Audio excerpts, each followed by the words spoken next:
Okay, so as you all know, silver's down about $2.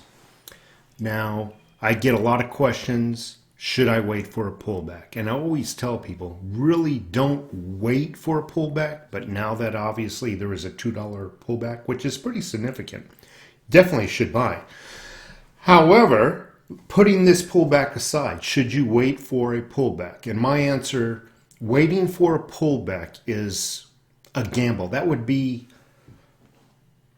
for gold too. I mean, in the grand scheme of things, silver has a history of finding a price point and resting there for 8-9 months on end, only fluctuating 20 or 30 cents here and there. Take a look at what happened before the coronavirus. Maybe let's look back towards the end of 2019. It was sitting around that 14-15 mark and only going up just a little bit every day or down a little bit every day, basically staying at the same price for close to what I recall was about 9 months. Then we started hearing whispering on the coronavirus. And that's the only time that it decided to get out of that spot, that price point. Remember, it then went up to 18 and then overnight 22. So do you wait for a pullback on anything? Well, obviously, if your purchase is big enough to warrant a pullback, then definitely. If you're going to buy a couple of 100 ounces of silver and the price drops $2, well, that's a significant amount of money, definitely. But again, a gamble. However, if your intentions are only to buy an ounce or two and you're waiting for a pullback and it pulls back, what's $4 in the grand scheme of things? And I have to say, with a caveat, it's rare to see a sudden pullback of $2. Normally when there is a pullback, it's 30, 50 cents. So if you're buying small quantities, really, is it worth the gamble? And a lot of people saying, what do you mean by gamble? What I mean is you could be waiting for a pullback and you're waiting and all of a sudden the price goes up. Ouch. So that's what I mean by gamble. So I would definitely, on your next silver purchase, if you're waiting for a pullback, ascertain how much am I going to buy? Is it worth waiting for the pullback only to risk the price going up a little bit more? Or am I buying in such a big bulk where a pullback really would be significant in cost savings? Again, either way, there is a gamble that the price can actually go up. I'll say this one more time. Silver has a history of just finding a price point, sticking with it, and just doing a little bit of fluctuation for 9 months. I've seen it many times. So on some news, Joe Biden calls out a demand for a list with Supreme Court nominees inappropriate. I need to put on my glasses. That's why I'm like, blah, blah, blah, blah. And I want you to, I'm not going to read this entire document, but I want you to understand the mind, the deceptiveness of him, because this is actually him talking in truth now. This is not a man that is going through some kind of mental, what he's saying right now, he's sharp, but there's some deep insight to it. Let's take a quick look at this thing. Again, I'm not going to bore you with the entire article. Democratic president nominee Joe Biden is standing firm on his refusal to discuss his plans for the Supreme Court nominee if he should win in November. In a series of interviews while in Wisconsin on Monday, the former vice president was hounded about divulging whom he would appoint to the nation's highest bench following the death of Supreme Court Justice Ruth Bader Ginsburg. Speaking to a local station, blah, blah, blah, blah, blah, Biden acknowledged having a list of potential nominees, but argued that the voters do not need to know more. How pompous. The voters, they do not need to know more. Should voters know? Should voters know who you're going to appoint? The reporter asked the 2020 hopeful. No, they don't. but they will if I'm elected.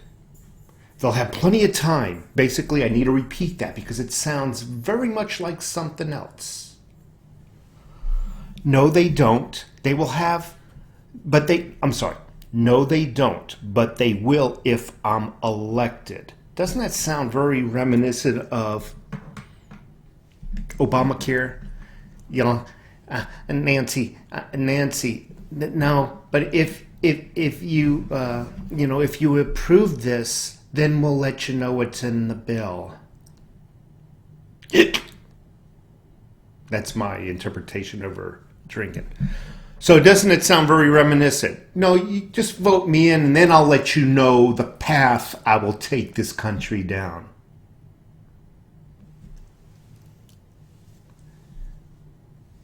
He might have a problem sometimes, but sometimes he lets out the truth.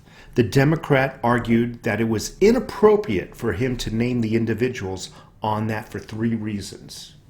I want to just go over the reasons, and I'll stop reading and boring you to death. First, he argued, was that any current cases being overseen by those judges would come under enormous scrutiny, saying it was a constitutional matter. So that's just fluff. He's saying whatever they're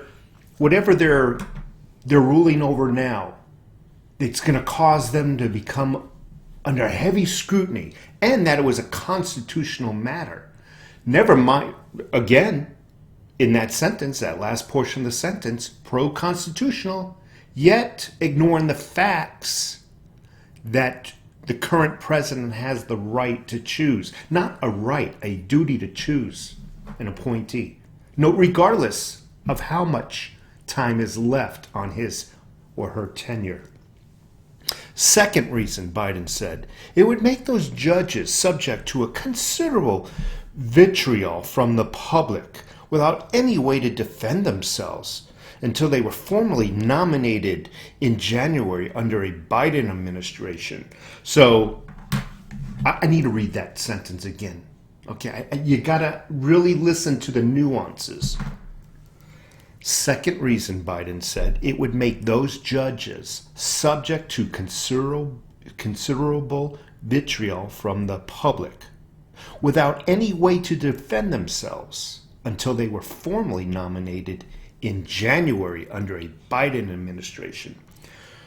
So basically, Kavanaugh, no vitriol there. What he's basically saying is baloney, because they're the ones throwing the vitriol around. They're the ones that are claiming false rape charges. They are the Democrat Party accusing everybody of being a molester or some problem with the nominee that comes back from like 1979.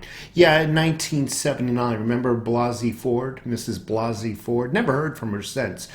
I mean, she was so adamant we need to do something, she disappeared. You would still think she felt so strong about her rapage, is that a word? That she'd be fighting the courts. No, but no. She was a failure and she disappeared. Who is throwing the vitriol around? Who is accusing? Who is digging up rapists from 30, 40 years ago?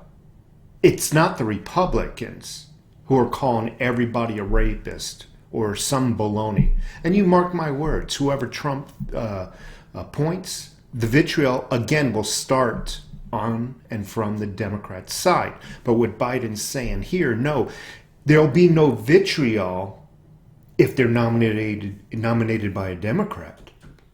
That's a threat. That is a bold threat.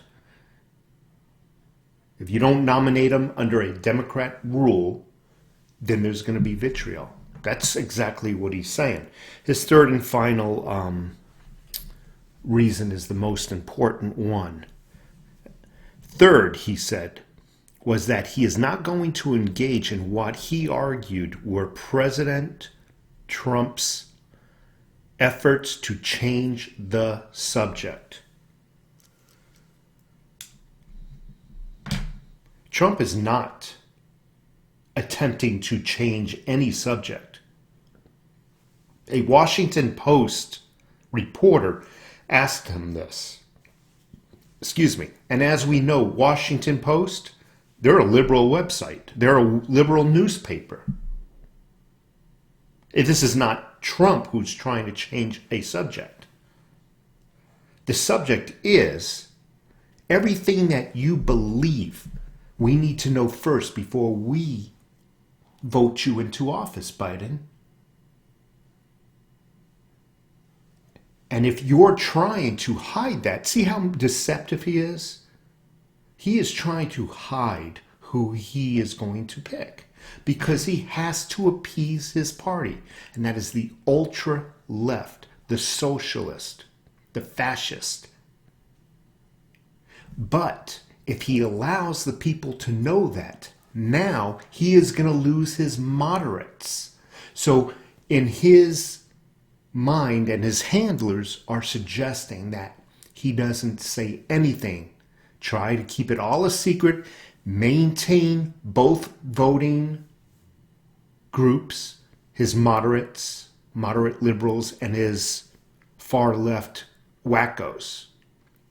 So that's what he's attempting to do. Again, it's important that we know everything in both presidents' mindsets of their intentions, their plans, before we follow them down a path we were surprised we were going to take. Take care.